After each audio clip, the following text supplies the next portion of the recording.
In 2001, Ontario's Progressive Conservative government introduced legislation to allow the Crown to confiscate property that might one day be used in a crime, or that might have been purchased with the proceeds of a crime. Before the bill was made law, and before hearings were held to get public opinion on the bill, Freedom Party's Paul McKeever appeared on Rhonda London Live to discuss the legislation. He was preceded by an academic and a police officer.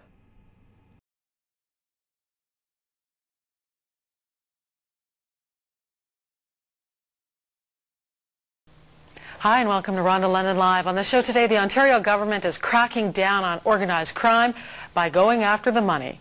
It has introduced legislation that will use civil law, not criminal, to seize assets from suspected gangsters, even if charges are not laid. That means the government can freeze and seize property without proving its case beyond a reasonable doubt. The idea is to protect the public from the mafia, but critics want to know who will protect the public from the police and the provincial government. What do you think about this proposed legislation? Is organized crime a serious enough problem to warrant the end of due process? And is it possible that the innocent may suffer along with the guilty? As always, the phones will be open to take your calls to hear your thoughts, so don't go away. We're back right after this.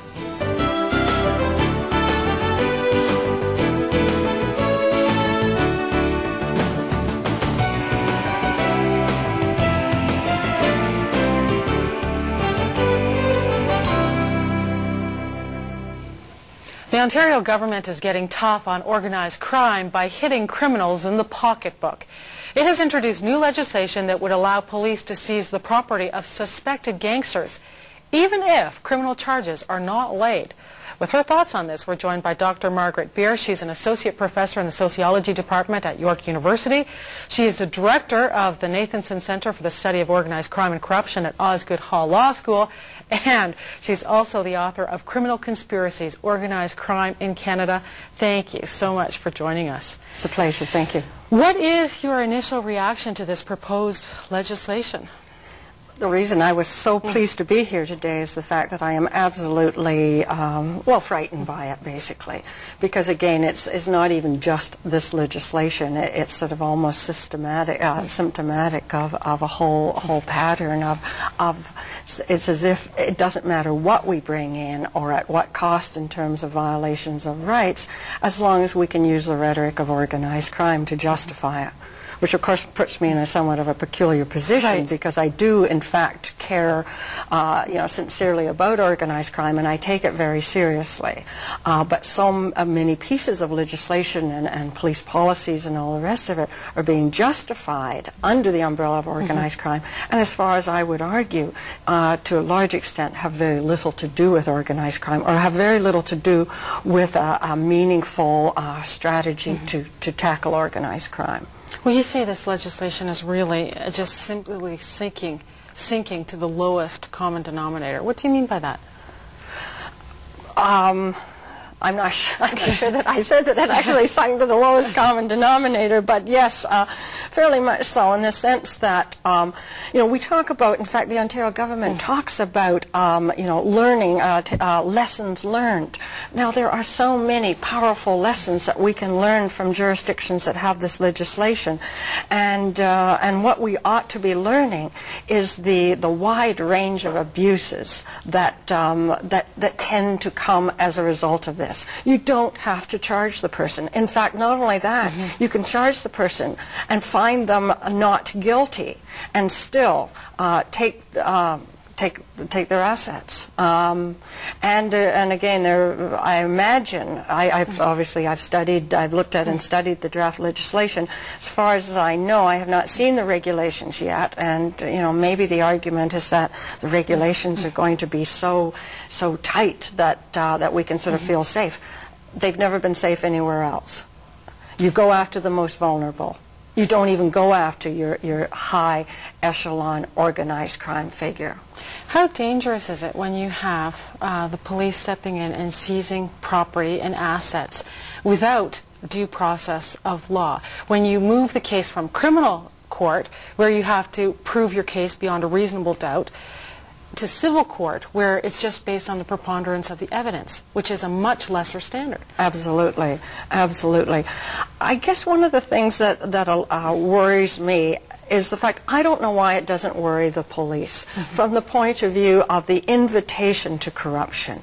Now, we've already seen enough corruption as it is, without a piece of legislation that may, in fact, welcome the setting up of evidence. And again, you put that together with some, in some cases, federal legislation that they're proposing in terms of justifying extension of police powers.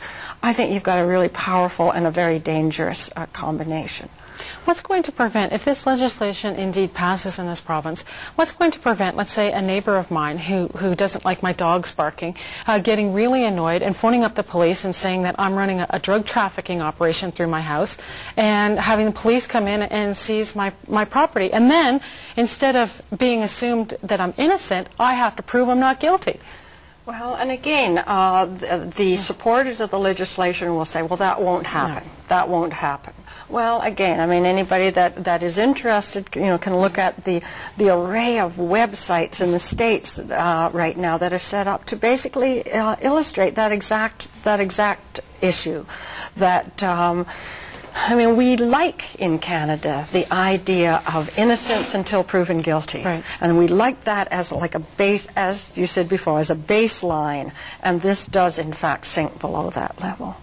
And if the police and the provincial government come in and they seize your assets, how can you even mount a credible defense of yourself, even to get your property back, if your bank account is frozen? Well, and I think the legislation perhaps does allow for some use of funds for that purpose. But the point being that the very vulnerable person, the organized criminal, is going to have a very well-paid lawyer. Thank you very much. And maybe we don't need to be concerned about that person. The person I'm concerned about is the person who, in fact, has never dealt with lawyers, doesn't know the language of law, is in fact vulnerable in a very real sense. One of the things that I find particularly distressing about Ontario bringing this in is Ontario keeps using the rhetoric of the first province in Canada to seriously try to take the proceeds away from organized crime. Well, excuse me, but we do have proceeds of crime legislation at the federal level, criminally based proceeds of crime legislation, and Ontario is one of the provinces that uses it the least. And the reason they use it the least, one of the reasons, is likely because the Attorney General has to sign an undertaking to accept some responsibility if, in fact, the case is a wrong one. The person is innocent. So I was looking through this draft legislation to see what kind of accountability there would be if, in fact, somebody, your neighbor sets you up, your assets are seized, what kind of recourse can you have? Now, yes, you can go to court and all the rest of it, but in terms of is anyone taking responsibility, the legislation very clearly specifies that no recourse is available to you in terms of holding anyone responsible for that activity, as long as it was done in good faith. Well, let's face it, even in Canadian courts where there is due process, in some of the most serious cases, there can be a miscarriage of justice. I'm thinking of Guy Paul Morin, Paul Sofino, David Milgard.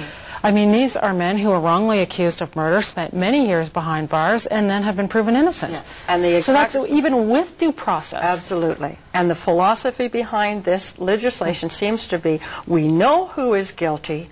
Sometimes we just can't prove it. We can't prove it because we don't want to prioritize it. We don't want to bother building cases, because why bother if you've got this mechanism? But we know who is guilty. And because we know that, then we can confidently go about seizing the assets civilly. And as you say, there's a whole and growing volume of cases that indicate to us that we don't always know. Dr. Beare, do you think that there's a better remedy for tackling the problem of organized crime in this province? Perhaps better police work, maybe spending more money on creating a special unit just to tackle organized crime? Well, and there are some units like that already. There's the integrated proceeds of crime units that Metro and the OPP can and do have members in, although it is largely an RCMP operation. The police, and I fully agree with the police on this point, the police for the last 10 years have been significantly cut back in terms of resources. I would much prefer that, in fact, up front, very clear, they asked for resources for doing what in some cases is very traditional law enforcement, just building good cases. And, I mean, to some extent, it will always require a prioritizing of which cases you're going to go after. Now, the point being that perhaps some of these cases, in terms of at the provincial level, being sort of financial cases, maybe the police would choose not to prioritize them. That's fine. But then don't turn around and say, well, we're not going to prioritize them in terms of using our resources to build cases, but hey, we've got this really handy piece of legislation now. Well, I think a lot of people have that Hollywood image of, the mafia head, living in this beautiful mansion with luxury cars and indoor swimming pools and the whole 9 yards. In reality, though, how much of a problem is that in Canada? Well, and again, it would not be correct for me to say it's not a problem. It is a problem, but I guess again, I come back to the argument that I don't think organized crime is as it tends to be portrayed. The more we look so almost ethnographically at organized crime groups, what we tend to see is a whole lot of fairly independent entrepreneurs. They're criminals, they're serious, but they're independent entrepreneurs that in fact can be, traditional law enforcement can be applied and cases can be built, and they in fact can be charged and successfully convicted.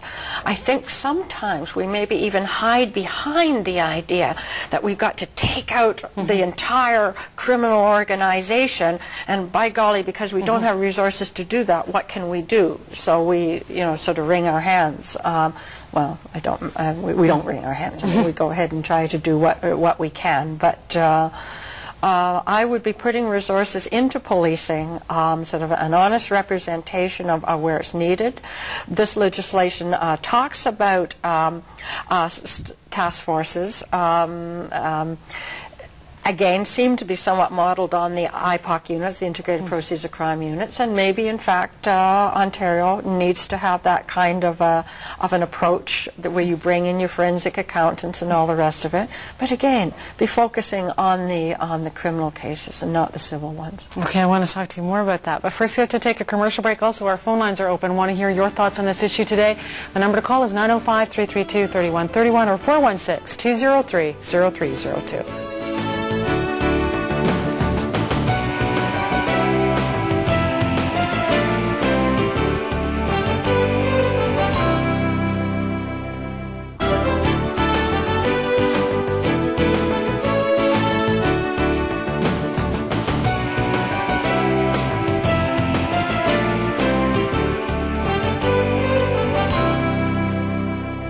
Welcome back to Rhonda London Live. The Ontario government is going after organized crime by hitting criminals right in the pocketbook. The government wants to make it easier to seize property, boats, home, cars, anything that could be from the proceeds of crime. The only difference is they want to move the matter from criminal court to civil court, where the preponderance of evidence is not nearly as strict. We're joined in studio by Dr. Margaret Beare, who's very concerned about this proposed legislation. Phone lines are busy today. People are calling, want to make some points on this. So let's go right to Rick on line 4. Go ahead, Rick. You're on the air. Hi, Rick. Go ahead. You're on the air. Good afternoon. How are you? Hi. Fine. Go ahead. I am really concerned about the fact that this lends itself really badly to major abuses. And it would almost fly in the face of things that have been given to us in the Charter of Rights. Well, Rick, you bring up an excellent point, and Jim Flaherty, Ontario's Attorney General, has addressed that point, and he says that property rights are not entrenched in the Constitution. And that's probably they'll probably be fighting that out in terms of in fact whether or not it is a violation. And so I think we all have to just wait for that. I don't know what the answer to that would be. I mean, some of us, I guess, would be hoping that when they do bring the cases, that in fact they will not stand up because of that. But don't Canadians, even if property rights are not entrenched in the Constitution, don't we have the expectation of due process of law? Well, I think I would hope we do. I think before we do. somebody takes your house or freezes your bank account. Yeah, at the most casual level, the idea of innocence until proven guilty. I mean, I was speaking to some of the lawyer colleagues at Osgood yesterday, and the phrase sort of quasi-criminal was used to describe this. That at the Ontario level, I mean, there's a major jurisdictional issue between what is federal government and what is provincial, and obviously anything criminal would be federal. So here it's civil, but what does it do? I mean, it has the impact of taking away people's assets. So it just seems like sort of going quasi-criminal through the back door. Well, I don't think any law-abiding citizen is going to sit around and, enjoy the fact that criminals might be living large, fancy houses, fancy cars, and meanwhile, while the average ordinary citizen is going to work and paying their taxes. I don't think anybody's happy about that. Yeah. But does this open the door to abuse? Well, again, I would think that it does. And maybe sort of go back for a moment, and I don't know all the details, but in terms of provincial versus federal, the rhetoric of this legislation keeps using the term organized crime. Now, when we think of organized crime, we think of drugs, we think of immigration, we think of things that are, federal government, tend to be federal government prosecutions. So what are we talking about? One is afraid, or I am afraid, that it is really going to sort of reduce itself to the level of yes, telemarketing is very serious, and yes, lives are destroyed by those kinds of frauds. But will it go after the Bay Street schemes, the stock market schemes, where again you've got sort of high-powered individuals who will actually be able to defend themselves against this kind of legislation? I think we'd have to wait and see, but it would be questionable. Does it soften your opinion? The Ontario government has announced what it wants to do with the proceeds of all the property that it seizes is set up a fund for victims of crime. Does that soften your position at all? Well, no, because then when you look at the legislation, yes, victims of crime is mentioned in there as well, but other things are mentioned as well. It does specify, and again, the releases specify that the funds would not go directly back to the police. But it talks about the police being able to request funds to compensate them for activities that they've had to do in order to restore justice and to prevent the victimization from organized crime. So I'm thinking to myself, if they're being recompensed for costs incurred while preventing the victimization of organized crime, that sounds to me like they're getting funded for doing their organized crime investigations. So, I mean, again, I think we'd have to perhaps see the regulations and maybe see how it actually ended up being used. But I suspect there's going to be money, if not hopefully directly back to the police, but fairly directly back to law enforcement. In the United States, in some states, there have been very soft seizure laws that haven't worked particularly well. We've seen, like on Dateline and Primetime, you've seen these horrific cases where innocent people have just been driving along and had their cars seized. Yeah. Well, what is absolutely fascinating to me, again, is this idea that this legislation is supposed to be the result of the best lessons learned elsewhere.